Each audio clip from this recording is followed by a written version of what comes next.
So, I recently did a video called Halo Infinite Ranked Has a Huge Problem, in which I thought that people were leaving ranked games, because I'd say on average 20% of my ranked games ended up as a 3 versus 4 or a 2 versus 4 just minutes into the game, before the game had been decided, you know, before a team had steamrolled the other, or it was obvious that one team was going to win because it had better players, so on and so on.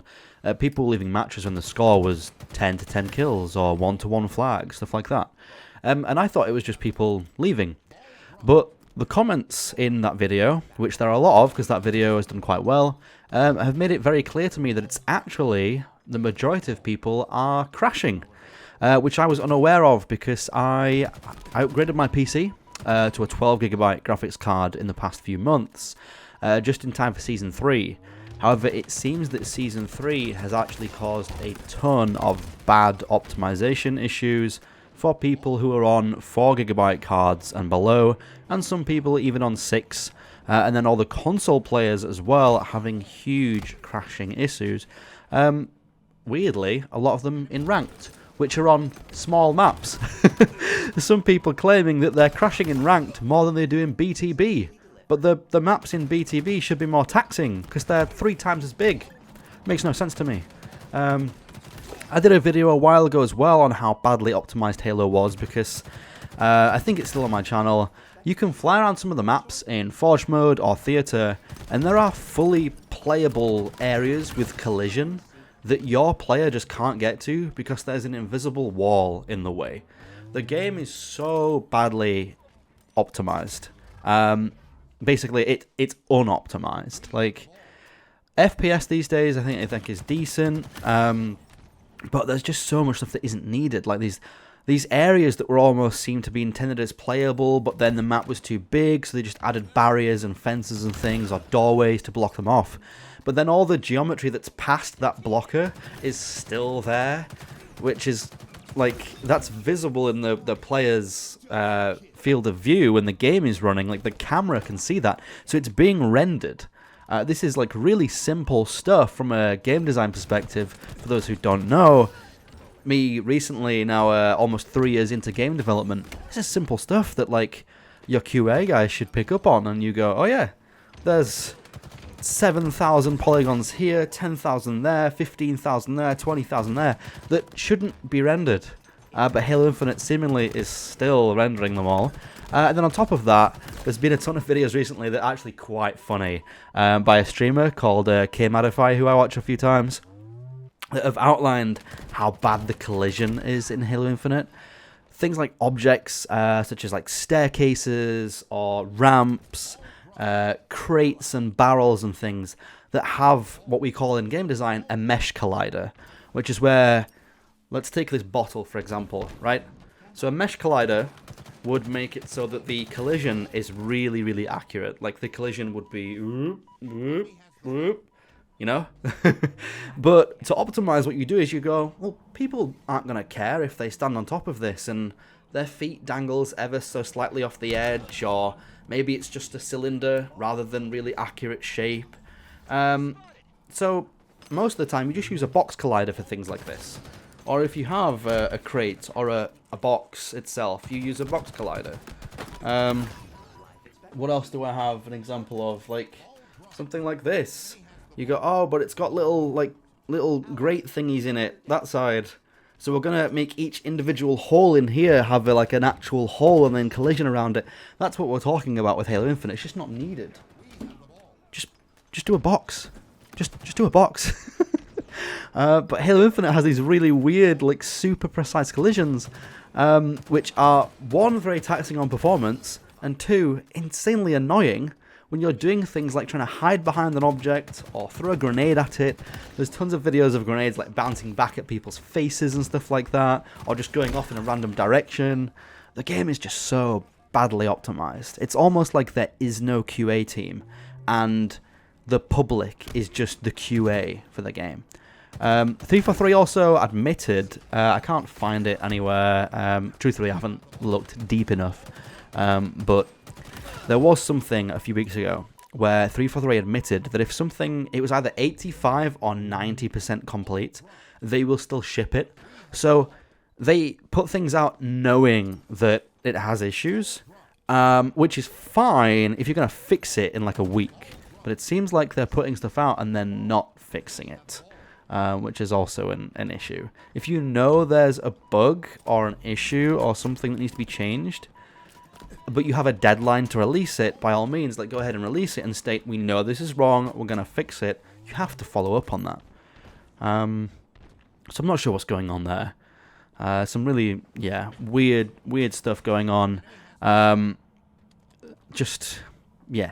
optimization of the game is what's causing people to crash. Now, some people that were commenting were saying things like, yeah, they have 4GB and 3GB graphics cards and like Intel i5s and stuff. I'm sorry for those people, but basically, you're below the minimum specs anyway. There's not really much I can argue on your side. I kind of have to stick with 343 on that one. The minimum specs on Steam, I'm pretty sure, state a 4GB GPU for minimum requirements. So if you're jumping in with a graphics card that's got 3GB, and because you can load the menu, you think you should be able to play without crashing, no, that's a bit of a reach. But if you're there with an 8GB GPU and you're crashing, like, that's entirely on 343. That should not be happening. I used to have an 8GB GPU. I had an RX, is it 6500 or something? One of the AMD RX series GPUs. It was an 8GB GPU. And I just about had 70 to 80 FPS on Halo Infinite, which is really badly optimized, because I can go and play any other AAA game with that GPU and get 120 FPS. I used to play Splitgate with it and get like 160, which is double what I get on Infinite. So I had to upgrade. I spent 600 on a 12GB GPU just to play Halo, basically. So yeah, all I can do for those people who are crashing is say, on behalf of 343, I'm sorry. Even though it's not, it's not my job to apologise for them. But I apologise for my ignorance, thinking people were leaving games. I think some people definitely are still, just not as high a percentage as I thought initially.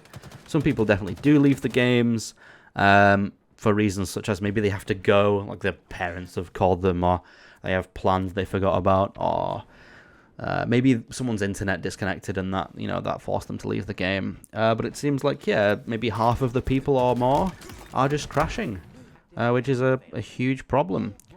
Something else to briefly touch on is that if you do crash, you seem to lose the same amount of CSR as you would if you just lost the game. Like, if you wait out the game, which I've done, I've tested this myself.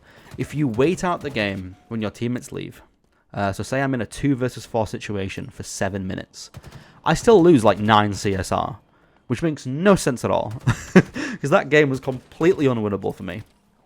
There's some people claiming that there's a massive penalty for leaving, like 15 CSR. Completely incorrect, because I tested this. I left a game and lost like 7 to 9 CSR, which is the same as sticking out and running the game. So yeah, that needs to be fixed. I touched on this very briefly, but I'll just mention it again. There is no penalty for leaving matches in Halo Infinite. It just counts as a loss. My guess as to why there isn't a massive penalty for leaving matches is because 343 know the game is really badly optimized and they know people are crashing. Plus, there must be so many people reporting issues on like Waypoint or Twitter and just screaming at the devs. So my guess is, they just haven't implemented a penalty for leaving, because then like they can't be certain if it was a genuine leave of the game, or if they crashed, or if their internet disconnected, or whatever. I just wanted to touch on the fact that, it seems like there's still a bunch of optimization issues. Briefly touch on the fact that, maybe I was a bit wrong in assuming people were leaving, so correcting myself on that. And, when Season 4 does drop, I'll make a video seeing if it's been improved. We'll check the patch notes and things and the known issues and see if it gets improved. My advice to people who are experiencing this, the crashing, or your teammates leaving, and you're getting frustrated with the matchmaking and stuff, my honest advice is just stop playing. I haven't played Infinite now for like 4 days. If I do, it will probably be, you know, 1 or 2 matches. I just either leave completely or limit your time on that game until Season 4 drops and things get fixed.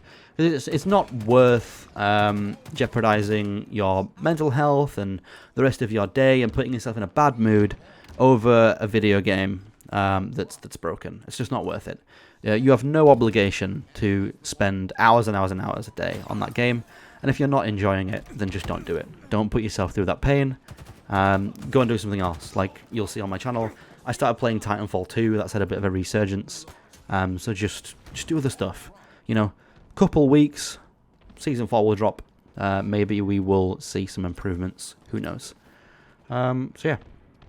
Also, Xbox Game Showcase coming up in a few weeks as well. 343 said they will be there, I think. So I think that's when we'll get the Season 4 trailer. So we'll see what's in that too. And yeah, that's basically it. So don't expect too many Halo videos on the channel. If it is, it will probably just be like news confirmations, reactions to the showcase, and then first time playing Season 4 stuff. But other than that, yeah, other than like news and speculations and reaction stuff, I don't think I'll be playing too much for the next few weeks. I'm going to try some other stuff. And I advise you guys who are stressed out about Halo to do the same. So yeah, thanks for watching. Hope you enjoyed, and I'll see you in the next video. Goodbye.